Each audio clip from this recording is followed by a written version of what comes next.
بسم اللہ الرحمن الرحیم نحمده ونصلي ونسلم علی رسولہ الکریم اما بعد۔ معزز طلبہ کرام، اللہ تعالیٰ سے امید ہے کہ آپ سب خیر و عافیت سے ہوں گے۔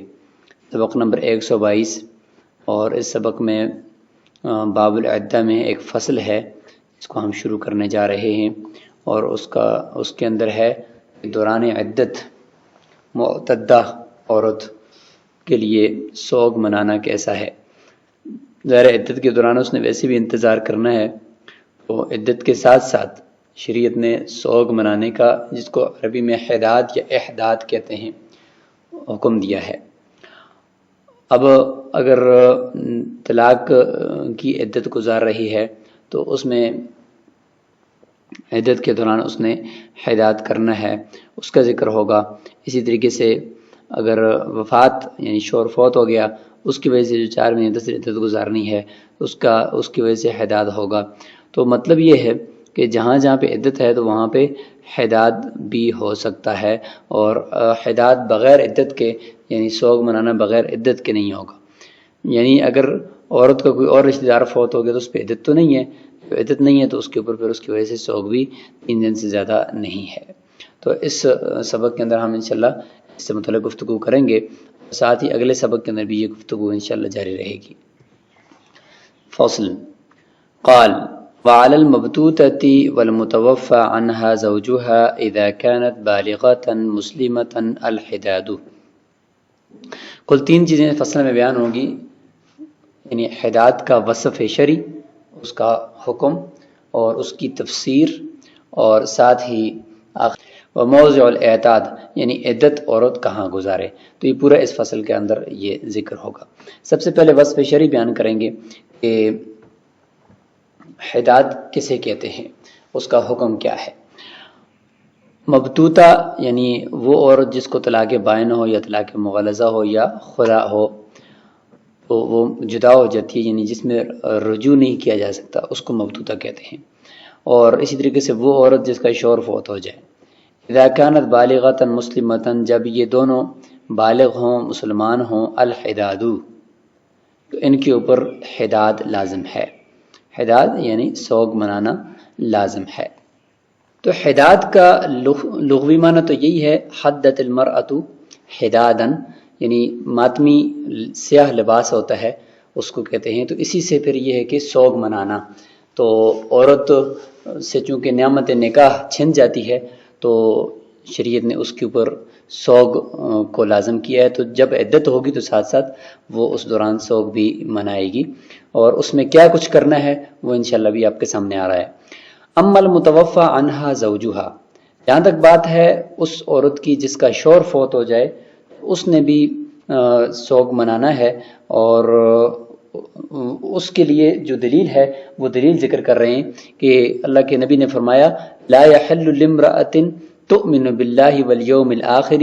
ان تحد على میت فوق 3 ایام الا على زوجها 4 اشہر و10۔ کسی عورت کے لیے جو اللہ اور آخرت کے دن پر ایمان لاتی ہے، حلال نہیں ہے کہ وہ کسی میت پر 3 دن سے زیادہ سوگ منائے، سوائے اپنے شوہر کے، اس کے اوپر اس نے 4 مہینے 10 دن تک سوگ منانا ہے۔ تو یہ عدت وفات ہے، 4 مہینے 10 دن، اس کا ذکر ابھی ہم نے پچھلے اسباق کے اندر کیا۔ اور اب ان 4 مہینے 10 دنوں کے اندر اس نے سوگ بھی منانا ہے، اور اپنے آپ کو اس غم کی حالت کے اندر رکھنا ہے، اور اس طرح کا خوشی کا کوئی کی کیفیت نہیں لانی، یعنی بہت زیادہ جس سے پتہ چلے کہ یہ عورت اس کو کوئی غم ہی نہیں ہے، کوئی فکر ہی نہیں ہے، نہیں، بلکہ اپنے آپ کو ایک غم کی سی کیفیت اپنی بنا کر رکھنی ہے۔ بخاری شریف میں یہ روایت موجود ہے کہ كنا ننهى ان نحد على میت فوق 3 الا على زوج 4 اشہر و10، لا نكتحل ولا نطيب ولا نلبس ثوبا مصبوغا الا ثوب عصم۔ تو یہ روایت یہاں پر بخاری شریف کے اندر موجود ہے۔ اما المبتوتہ، وطن میں دوسری عورت ہے جو طلاق بائن یا طلاق مغلظہ یا خلا لینے والی عورت، جس کے ساتھ رجوع ممکن نہیں ہے، کا اس کا ٹوٹ چکا ہے اور وہ عدت گزار رہی ہے، تو فرماتے ہیں کہ اس کے اوپر عدت کے دوران جو سوگ ہے، حداد ہے، یہ احناف کا مذہب ہے کہ یہ سوگ منائے گی، جبکہ امام شافعی رحمہ اللہ فرماتے ہیں کہ لا حداد علیہا، ایسی عورت کے اوپر تو کوئی سوگ نہیں ہے، کوئی حداد نہیں ہے، لأنہ وجب اظہارا للتأسف علی فوت زوج، کہ یہ جو حداد ہے اور سوگ ہے یہ لازم ہوتا ہے افسوس کا اظہار کرنے کے لیے شوہر کے فوت ہو جانے کے اوپر، شوہر کے ضائع ہو جانے کے اوپر، چھن جانے کے اوپر، ایسا شوہر کہ وفا بعہدہا الی مماتہ، کہ جس نے عورت کے ساتھ اپنی موت تک وفا کی ہے، تو ایسا شوہر چلا گیا ہے تو اس کی چلے جانے کی وجہ سے سوگ منانا ہے اور اظہار کرنا ہے افسوس کا۔ لیکن وقد اوحشھا بالابانتی، یہاں مبتوتہ کے شوہر نے تو اس کو اجنبی بنا دیا ہے جدا کر کے، فلا تأسف بفوتہ، تو ایسے شوہر کے فوت ہونے کے اوپر تو اظہار افسوس نہیں کرنا چاہیے، اس لیے اس متعلقہ عورت کے اوپر حداد اور سوگ منانا نہیں ہے۔ جبکہ احناف فرماتے ہیں معروف ان نبی صلی اللہ علیہ وسلم نہى المعتدة ان تختضب بالحناء وقال الحناء طیب، رسول اللہ صلی اللہ علیہ وسلم نے عدت والی عورت، مطلقاً عدت والی عورت، اس میں کوئی بھی یہ نہیں کہ طلاق کی عدت ہو یا وفات کی عدت ہو، اس کو منع کیا ہے کہ وہ مہندی کا خضاب لگائے، مہندی لگائے، اور فرمایا کہ مہندی جو ہے وہ خوشبو ہے، اور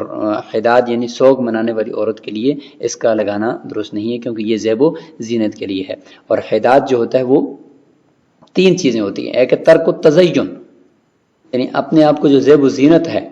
وہ نہیں کرنی، اور نمبر دو ترک التزوج، نکاح نہیں کرنا اس دوران کسی سے، اور نمبر تین ترک التبرج، تبرج کا معنی ہوتا ہے باہر نکلنا خوبصورت بن ٹھن کر، یہ نہیں کرنا، تو یہ تین کام حداد کا حصہ ہیں، تو اللہ کے نبی نے اس کو منع فرمایا ہے۔ دوسری دلیل احناف کی یہ ہے کہ وَلِأَنَّهُ يَجِبُ إِظْهَارًا لِلتَّأَسُّفِ عَلَى فَوْتِ نِعْمَةِ النِّكَاحِ الَّذِي هُوَ سَبَبٌ لِصَوْنِهَا وَكِفَايَةُ مُؤَنِّهَا وَالْإِبَانَةُ أَقْطَعُ لَهَا مِنَ الْمَوْتِ۔ عقلی دلیل یہ ہے کہ یہ جو سوگ ہے یہ واجب ہوا ہے عورت پر زوجیت، یعنی وہ جو نکاح ہے، زوجیت اور نکاح، اس کی جو نعمت عورت کو ملی تھی اس کے فوت ہونے کے اوپر افسوس کا اظہار کرنے کے لیے واجب ہے یہ سوگ، الذی هو سبب لصونها، وہ نکاح جو اس کی حفاظت یعنی زنا وغیرہ سے بچنے کا اس کا سبب تھا، وہ کفایت مؤنیہ، اور اس کے جو اخراجات ہیں زندگی گزارنے کے اس کے لیے ایک کفایت تھی، تو فرماتے ہیں کہ اس کی وجہ سے سوگ لازم کیا گیا ہے، مطلب یہ کہ شوہر کے چلے جانے کی وجہ سے سوگ نہیں ہے، بلکہ زوجیت جو اس کو ملی تھی اور وہ ایک پورے ایک ماحول ملا تھا، اس ماحول کے چھن جانے اور وہ سسرالی رشتے کے چھن جانے کی وجہ سے یہ سوگ ہے۔ تو اس کا مطلب یہ کہ صرف شوہر کے چلے جانے سے نہیں ہے کہ ہم کہیں کہ شوہر نے اس پر ظلم کر دیا تو لہذا کوئی سوگ نہیں، یہ امام شافعی رحمہ اللہ کو جواب ہو گیا۔ والابانۃ اقطع لها من الموت، اور یہ جو طلاق بائن ہے تو یہ زیادہ قطع کرتی ہے اس نعمت نکاح کو موت سے، کیونکہ اگر کوئی شوہر فوت ہو جاتا ہے بغیر طلاق دیے عورت کو تو اس سے نکاح تو چلو ٹھیک ہے ختم ہو گیا، لیکن پھر بھی وہ عورت حتی کان لها ان تغسله میتا قبل الابانہ، اگر اس کو طلاق بائن نہیں ہے تو وہ عورت اپنے شوہر کو غسل بھی دے سکتی ہے اگر کوئی اور نہیں ہے، لا بعدہ، لیکن اگر طلاق بائن ہے، طلاق بائن کے بعد اگر شوہر فوت ہو جاتا ہے تو وہ عورت اس کو غسل بھی نہیں دے سکتی۔ اس سے پتہ چلا کہ فوت ہونے کی وجہ سے جو فرقت واقع ہوتی ہے میاں بیوی کے درمیان، اس سے کہیں زیادہ سخت، کہیں زیادہ سخت قسم کی جو فرقت ہے میاں بیوی کے درمیان وہ طلاق بائن سے ہوتی ہے، کہ اس کے بعد پھر عورت بالکل اجنبی ہو جاتی ہے، اور اگر شوہر فوت ہو جاتا ہے تو اس کو غسل بھی نہیں دے سکتی۔ تو یہ طلاق بائن کی وجہ سے اس جو زوجیت کا جو عقد اس عورت سے ختم ہو گئی، ایک نعمت تھی، لہذا اس نعمت کے اوپر اس نے سوگ منانا ہے۔ اب سوگ ہے کیا چیز، حداد کیا چیز ہے، یہاں سے اس کو ذکر کرتے ہیں کہ وہ یہ کام ہے کہ جو عورت نے کرنے اور یہ کام نہیں کرنے۔ والحداد ویقال الاحداد وہما لغتان، احداد بھی ایک لغت ہے باب افعال سے، اور حداد حد یحد اور حد یحد دونوں سے ہے، تو فرماتے ہیں یہ دونوں لغتیں اس میں ٹھیک ہیں۔ ان تترک الطیب والزینۃ والکحل والدہن مطیبہ وغیر المطیبی الا من عذر، فرماتے ہیں کہ یہ چیزیں چھوڑنی ہیں، ترک التزین، کہ خوشبو کو چھوڑ دے، اور بقیہ جو زیب و زینت ہے وہ اس کو چھوڑ دے، اور سرما لگانا چھوڑ دے، تیل لگانا چھوڑ دے، اور تیل وہ والا جو خوشبو دار تیل ہو جس میں خوشبو ہوتی ہے۔ عام طور پر جو تیل ملتے ہیں تو سائنتھیٹک، وہ ان کے اندر خوشبو ہوتی ہے، تو فرماتے ہیں خوشبو والا تیل چھوڑ دے، اور اسی طریقے سے دوسرا بھی چھوڑ دے کیونکہ اس میں بھی ایک طرح کی زینت ہے۔ الا من عذر، ہاں اگر کوئی عذر ہو، بیماری ہو جس کی وجہ سے تیل لگانا ضروری ہے تو وہ پھر استعمال کر سکتی ہے، لیکن وہ بھی بغیر خوشبو والا۔ وہ فی الجامع الصغیر، جامع صغیر کے اندر ایک عبارت اس طرح الا من وجع، سوائے کسی درد کے۔ فرماتے ہیں کہ وجع یا عذر دونوں ایک ہی مطلب ہے کہ کوئی عذر ہو تو پھر لگا سکتی ہے، ورنہ نہیں، اور وہ بھی بغیر خوشبو والا۔ والمعنی فیہ وجہانی، فرماتے ہیں کہ اس میں یہ جو چیزیں چھوڑنی ہیں، ترک التزین، اس میں دو وجہ ہیں کہ اس وجہ سے ان چیزوں کو چھوڑنا ہے۔ نمبر ایک، احدہما ما ذکرناہ من اظہار التعصب، ایک تو یہ کہ افسوس کا اظہار کرنے کے نعمت نکاح، زوجیت، وہ اس سے چھن گئی ہے۔ والثانی، اور دوسرا یہ کہ ان هذه الاشیاء دواعی الرغبۃ فیہا، فرماتے ہیں کہ یہ جتنی بھی چیزیں ہیں یہ عورت کی طرف رغبت کرنے کے دواعی ہیں۔ تو دواعی یعنی اسباب ہیں یہ ساری چیزیں عورت کے اندر رغبت کرنے کی، کیونکہ جب یہ اس طرح کی یعنی تزین کرے گی، اس طرح کی زیب و زینت اختیار کرے گی، تو ہو سکتا ہے کہ عدت کے دوران کوئی فتنے میں مبتلا ہو جائے اور کوئی شخص اس کو ورغلا دے، تو اس لیے حالانکہ فی الحال تو اس کے ساتھ نکاح بھی نہیں ہو سکتا عدت کے دوران، اس لیے فرمایا کہ وہی ممنوعۃ عن النکاح، کہ عدت کے دوران تو اس عورت کو روکا گیا ہے نکاح کرنے سے، تو اگر یہ اس طرح کی زیب و زینت کرے گی تو پھر یہ فتنے میں مبتلا ہو جائے گی۔ فتجتنبوھا، پس ان چیزوں سے وہ اجتناب کرے گی۔ تو یہ دو وجہ ہیں حداد کی، یعنی زینت کو چھوڑنے کی۔ کئی لا تصیر ذریعۃ الی الوقوع فی المحرم، تاکہ یہ عورت خود ذریعہ نہ بن جائے اور سبب نہ بن جائے حرام کام کے اندر واقع ہونے کا، مبتلا ہونے کا۔ فقد صح، اور یہ بات ثابت ہے کہ ان نبی علیہ السلام لم یأذن للمعتدۃ فی الاکتحال، کہ سرما لگانے کے اندر بھی معتدہ عدت والی عورت کو اجازت نہیں دی۔ فرمایا کہ وَالدُّهْنُ لَا يَعْرَى عَنْ نَوْعِ طِيبٍ، یہ جو تیل سے منع کیا گیا، تو تیل جو ہوتا ہے وہ خوشبو کی قسم سے یعنی خالی نہیں ہوتا، کچھ نہ کچھ خوشبو اس میں ضرور ہوتی ہے۔ وَفِيهِ زِينَةُ الشَّعْرِ، اور اس میں بالوں کی خوبصورتی بھی ہے۔ وَلِهَذَا يُمْنَعُ الْمُحْرِمُ عَنْهُ، اسی وجہ سے تو محرم کو اس سے روکا جاتا ہے۔ قال إِلَّا مِنْ عُذْرٍ، یہ جو کہا إِلَّا مِنْ عُذْرٍ، اس میں یعنی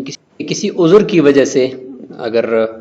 استعمال کرے تو پھر اس کی اجازت ہے۔ لأن فیہ ضرورتاً، کیونکہ عذر کے اندر تو پھر یہ ایک ضرورت ہے تو استعمال کر سکتی ہے۔ مثلا بالوں کے اندر جوئیں پڑ گئی ہیں، یا یہ کہ تکلیف ہوتی ہے اور وہ تیل کی عادی تھی، اب تیل چھوڑ دیا ہے، تو ان سب چیزوں کی وجہ سے اجازت ہے کہ وہ استعمال کرے۔ مراد الدواء لا الزینہ،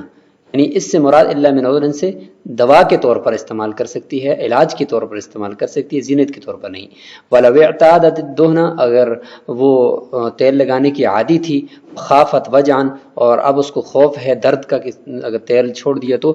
درد ہوگا سر کو، تو فرماتے ہیں کہ اس صورت کے اندر بھی وہ کر سکتی ہے۔ پھر اگر دیکھیں گے کہ فَإِنْ كَانَ ذَلِكَ أَمْرًا ظَاهِرًا، اگر یہ خوف جو اس کو آیا ہے کہ بھئی ہوتا ہے اس کو کہ جب بھی وہ تیل چھوڑ دیتی ہے تو اس کو درد ہوتا ہے سر میں، تو فرماتے ہیں اگر یہ ظاہر اور غالب امر ہے پھر یباح لها، اس کے لیے مباح ہے کہ وہ استعمال کرے۔ لأن الغالب کالواقع، کیونکہ غالب گمان جو ہوتا ہے وہ واقع کی طرح گوئے کہ حقیقت میں اس کے سر کو درد ہے۔